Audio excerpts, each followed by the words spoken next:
Hello, I'm Madeline Dalesio, and I am a proud member of the Prime Stage Theater family.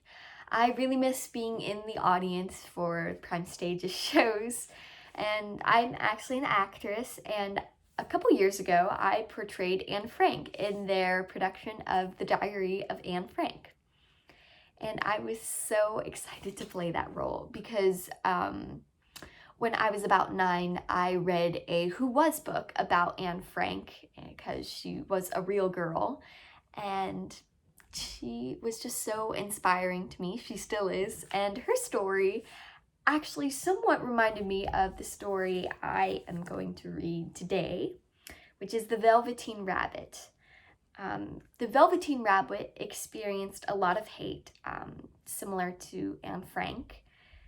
And in The Velveteen Rabbit, he learns how to focus on his friendships and focus on love, just like Anne Frank did. And so, without further ado, we will read the story to you. The Velveteen Rabbit. I got a picture of the Velveteen Rabbit in here. There was once a Velveteen Rabbit, and in the beginning he was really splendid. He was fat and bunchy, as a rabbit should be. His coat was spotted, brown and white, and his ears were lined with pink satin. He was naturally shy, and being only made of velveteen, some of the more expensive toys quite snubbed him. The only one who was kind to him at all was the Skin Horse. He was very wise, for he had seen many expensive toys, and he knew that they were only toys and would never turn into anything else. "What is real?" asked the rabbit one day.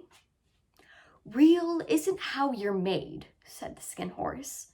"It's a thing that happens to you when a child loves you for a long time. By the time you are real, you get loose in the joints and very shabby. But once you are real, you can't be ugly, except to people who don't understand." One evening, when the boy was going to bed, he couldn't find the china dog that he always slept with. "Here," his Nana said, "take your old bunny." That night, and for many nights after, the Velveteen Rabbit slept in the boy's bed. And so time went on, and the little rabbit was very happy. So happy, he never noticed how his beautiful velveteen fur was getting shabbier, and his tail was becoming unsewn, and all the pink rubbed off his nose where the boy had kissed him. Once, the rabbit was left out after dusk, and Nana had to look for him because the boy couldn't go to sleep unless he was there. "Fancy, all that fuss for a toy," she said. "You mustn't say that," the boy said. "He isn't a toy. He's real." When the little rabbit had heard that, he was happy, for he knew that what the Skin Horse had said was true at last. He was real. The boy himself had said it. Near the house was a wood. One evening, while the rabbit was laying there alone, he saw two strange beings. They were rabbits, like himself, but quite furry and brand new. They stared at him, and the little rabbits stared back. And all the time, their noses twitched. "He hasn't got any hind legs. He doesn't smell right," the wild rabbits exclaimed, jumping back. "He isn't a rabbit at all. He isn't real." "I am real," said the rabbit. "The boy said so. Come back and play with me. I know I'm real." But there was no answer. Weeks passed, and the little rabbit grew very old and shabby, but the boy loved him just as much. He loved him so hard that the pink lining to his ears turned gray and his brown spots faded. And then, one day, the boy was ill. His little body was so hot, it burned the rabbit when he held him close. The Velveteen Rabbit lay there, hidden from sight under the bedclothes, for he was afraid that someone might take him away, and he knew the boy needed him. Presently, the boy got better. The room was to be disinfected, and all the books and toys that the boy had played with in his bed must be burnt. "How about his old bunny?" Nana asked. "That?" said the doctor. "Why, it's a mess of germs. Burn it at once." And so the little rabbit was put into a sack and carried out to the garden. The little rabbit felt very lonely.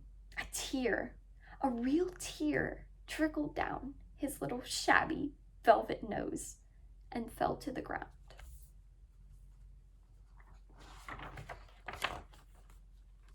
Where the tear had fallen, a flower grew out of the ground. The blossom opened, and out of it stepped a fairy. "I am the nursery magic fairy," she said.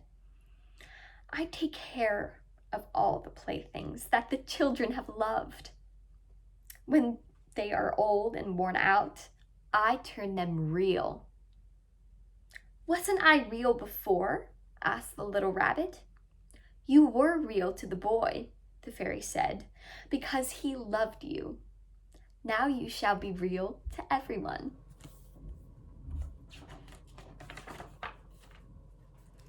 She flew with the little rabbit into the woods where the wild rabbits danced.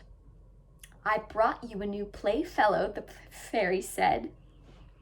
"You must be very kind to him and teach him everything he needs to know in Rabbitland."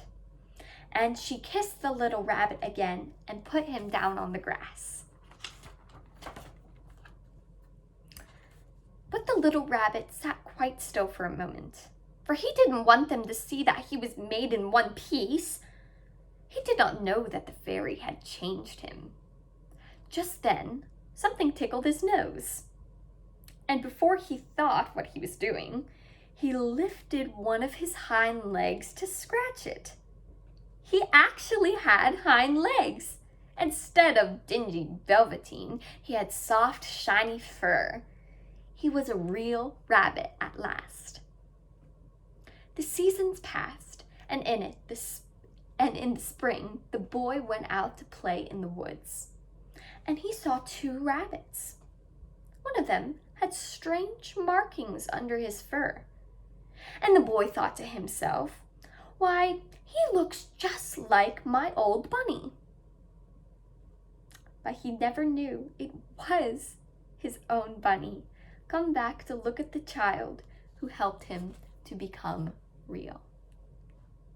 Thank you so much for reading along with me and listening. I hope you enjoyed it, and I hope you can learn something from the Velveteen Rabbit, and stay positive and value your friendships and the love we get in the world. Thank you guys so much.